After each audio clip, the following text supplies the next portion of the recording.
Here's a number that doesn't make sense. Women score higher than men on 17 out of 19 leadership competencies. Companies with 30% women in senior leadership are 15% more profitable. Countries led by women during COVID had roughly half the death rate of those led by men.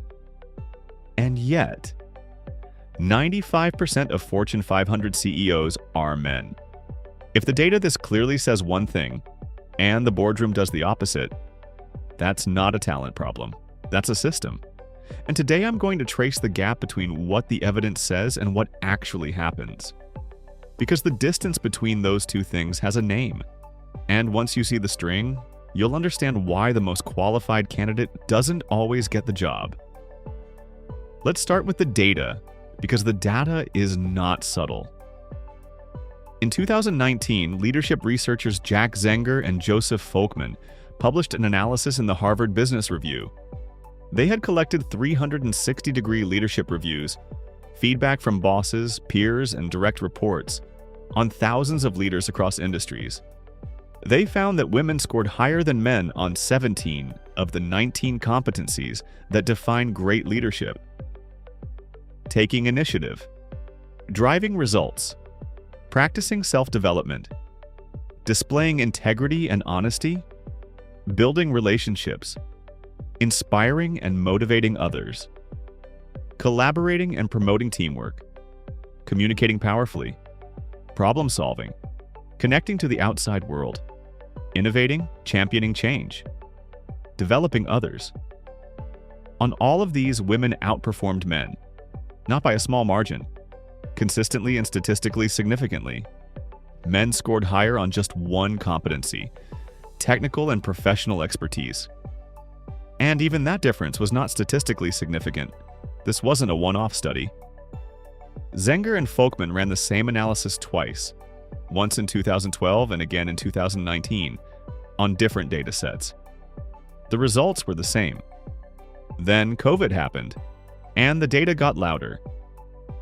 During the pandemic, Zenger and Folkman assessed over 800 leaders, 454 men and 366 women, using the same competency framework. Women were rated as more effective leaders on 13 of the 19 competencies. The gap between men and women had widened during the crisis. Not narrowed, widened. The researchers concluded that women tend to perform better in a crisis, when the stakes are highest and the consequences of poor leadership are most visible. And the pattern didn't stop at individual leaders, it showed up at the national level. A study by researchers Supriya Garikipati and Kambhampati analyzed 194 countries during the pandemic. They found that COVID outcomes were, in their words, systematically and significantly better in countries led by women. Female-led countries locked down earlier. They communicated more clearly, and their death rates were, on average, roughly half those of male-led countries. New Zealand under Jacinda Ardern, Germany under Angela Merkel, Taiwan under Tsai Ing-wen, Finland under Sanna Marin, Denmark under Mette Frederiksen. These weren't flukes, they were patterns. Now shift from crisis to business. The Peterson Institute for International Economics and EY studied nearly 22,000 publicly traded companies across 91 countries.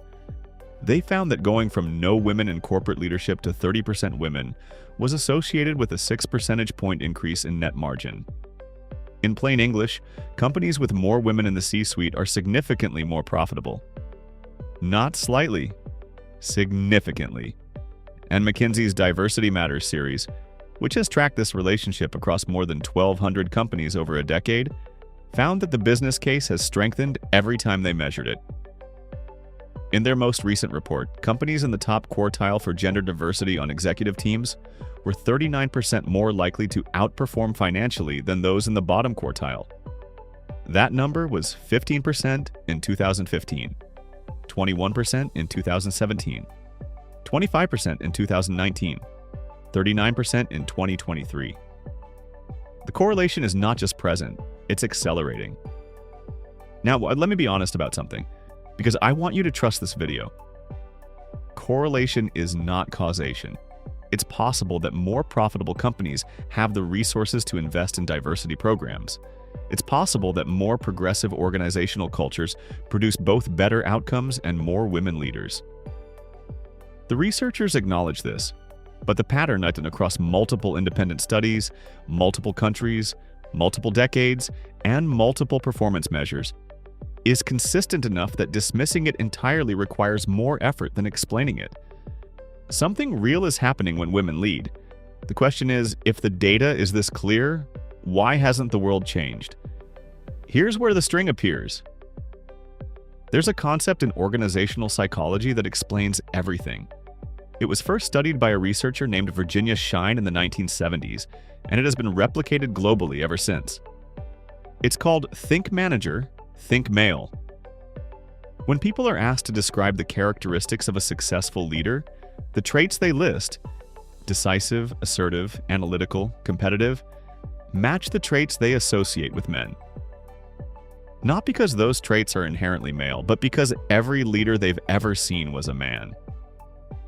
The prototype is self-reinforcing. We picture leaders as men because leaders have been men. And because we picture leaders as men, we keep choosing men. The string isn't biology, it's pattern matching. And the system reinforces itself in one other devastating way. Men apply for roles when they meet roughly 60% of the qualifications. Women apply when they meet 100%. This is often called a confidence gap. But that framing hides the string. Women don't lack confidence by nature. They've learned through experience that overconfidence is punished differently depending on who's displaying it. A man who oversells his abilities is ambitious. A go-getter. Leadership material. A woman who does the same is abrasive. Aggressive. Difficult to work with. The system doesn't reward the same behavior equally, so women adapt. They hold back. They wait until they're certain, and then they're told they didn't apply, and the string pulls tightest at the bottom. McKinsey's Women in the Workplace report tracked promotions across corporate America. For every 100 men promoted from entry level to their first management position, only 87 women are promoted. For women of color, the number drops to 73. The gap starts at the very first rung, and it compounds upward.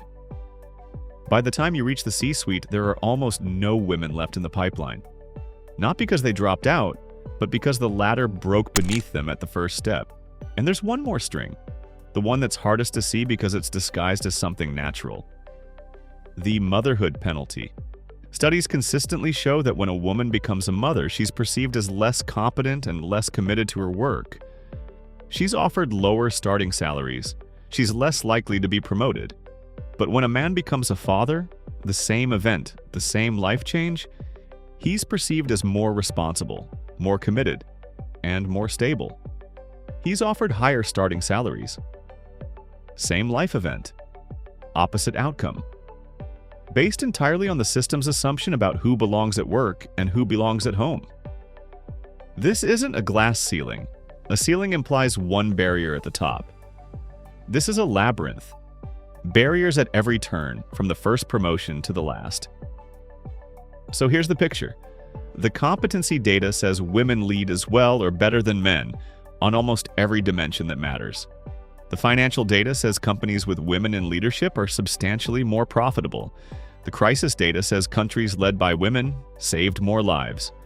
And the system that produces leaders is still, overwhelmingly, selecting men. That gap between what the evidence says and what actually happens is the string. It's not that women need to lean in harder. It's not that they need more mentoring programs. It's not that they need to fix their confidence. The system was built with a default think manager, think male, and the default was never updated. Not because the data isn't there, the data has been there for decades, but because a default is invisible to the people it benefits. And the people it benefits are the ones making the decisions. That's the string, not biology, not merit. A system running on a pattern that was set before the evidence arrived, and never recalibrated. But now you can see it. And a system you can see is a system you can change. Hire on competency data, not gut feeling. The gut was trained by the default. Audit your first promotion pipeline. That's where the gap starts, not at the C-suite. When you picture a leader, notice the image. If it looks like every leader you've ever seen, you're running on the default. Override it. And the next time someone says the data isn't clear enough, ask them what clarity looks like. Because the evidence has been piling up for decades. The only thing missing was the willingness to look at it. The data is loud, the system is quiet, and the quiet system keeps winning, and now you can see the strings.